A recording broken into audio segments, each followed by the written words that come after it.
சரி சுவாமி. இதை கேட்ட வந்து பிள்ளைகளுக்கு ரொம்ப சந்தோஷம். ஆமா. நந்தி தேவருக்கு நம்ம மேல இவ்வளவு பாசமா? அதானே. என்னதான் இருந்தாலும் ஆமா கொஞ்ச காலம் தான் அவர் நம்மிடத்திலே இருந்திருக்கிறார். சபா. அப்படி இருக்கின்ற நந்தி தேவன் நம்ம மேல இவ்வளவு அற்புதமான ஒரு பாசத்தை வச்சிருக்காரு. அப்படி என்று சொல்லி அவர்கள் அப்படியே நந்தியுடைய வார்த்தையை கேட்கிறார்கள். ஆமா. அப்பா இந்த சிவலிங்க மந்திரம் சாதாரணமான பட்டதல்ல. அந்த மந்திரத்தை வச்சு நாம உருவாக்கி வைத்துக் கொண்டால் அதனுடைய அடிப்படை தத்துவம் என்ன தெரியுமா? அதாவது இந்த சிவலிங்கத்தை வச்சு பூஜை பண்ணிட்டு இருக்கும் போது நீங்கள் எந்த தவறுகளும் செய்யக்கூடாது. ஆமா. இப்படியாகவே சிவலிங்க மந்திரம் செய்வதற்கு வந்தன் என்று சொல்லி உபதேசம் செய்ய தொடங்கினார். எப்படி இந்த நந்தி தேவர் ஆனவர் பிள்ளைகள் மூவர்களை முன்னிறுத்தி மூவர்கள் கையிலும் மஞ்சள் காப்பு கட்டி அழகாகவே சிவலிங்க பூஜை செய்கின்றார்கள். எப்படி ஒரு பூஜை செய்கின்றார்கள் என்றால் சந்தானத்தாள் தரைவளே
சிவலிங்க பூஜை செய்ய வேண்டும். அப்பா நீங்கள் தான் உறுதுணையாக இருக்க வேண்டும். சந்தனத்தால் தரைமொழிகி அழகாகவே மாக்கோலமிட்டு தங்கமணி விளக்கு ஒன்று ஏற்றி சுந்தர செல்விடமில் தூபம் என்னும் புகை காட்டி பால் பழம் செப்பிடநீர் என்று சொல்லி செல்வ படப்பு ஏற்ற வேண்டும். பலகார பூஜை இடணும். அப்படி பூஜை செய்தால் இந்த சிவலிங்க உபதேசம் உங்களுக்கு மந்திரமாக மாறும். சரி. மந்திரமா மாறியாச்சுன்னா நீங்கள் இதை நினைத்தாலும் அவங்க கிட்ட கேட்டு வாங்கிடலாம். ஆமா என்று சொல்லும்போது அப்படியே மந்திரம் செய்தால் பார்த்தீங்களா?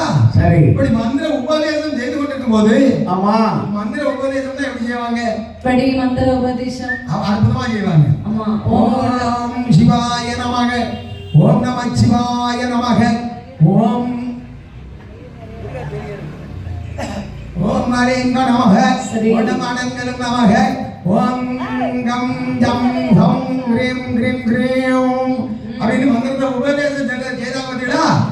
இதில் 3 சிவலிங்கம் உரு ஏறி குண்டம் வளர்த்து தூபங்கள் ஆராத்தி கட்டி இவர்கள் மூவேர்கள் கையிலே மஞ்சள் காப்பு கட்டி திருவண்ணீர் பூசி கற்பூர ஆராத்தி சாம்பிராணி தூபம் காட்டி சிவலிங்க பூஜை செய்து கொண்டிருக்கின்ற போதே ஒரு கொண்டு தொடைக்குதட ஒட்ட ஒன்று சிவலிங்க